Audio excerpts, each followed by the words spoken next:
nag-utos sa taalik, itinapon ng kung ilang taon. Nagulat ang buong bansa sa trending na balita nang si alias Totoy lumantad at nagsalita. Pangalang tinutukoy niya ay hindi basta-basta. Yan daw ang may sala sa mga nawawala. Sabungeros, natagpuan na ang buto. sabungeros, Ito nga ba ay totoo? sabungeros, Saklap ng sinapit nyo, bigyan sana ng hustisya ng ating gobyerno. Pinasinungalingan naman ng inaakusahan. Mga testimonya ay gawa lamang.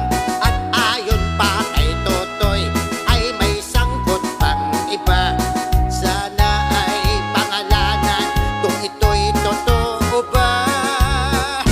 sabungeros, Nangyari ka lunos-lunos, sabungeros, itinapong parang upos.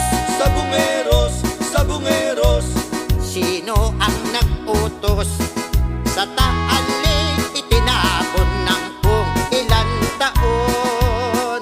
Sako-sakong mga buto ang sinusuri ng husto.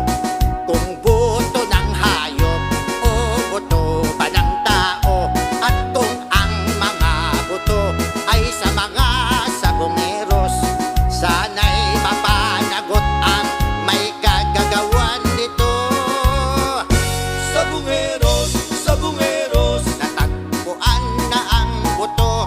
sabungeros, Ito nga ba ay totoo? sabungeros, Saklap ng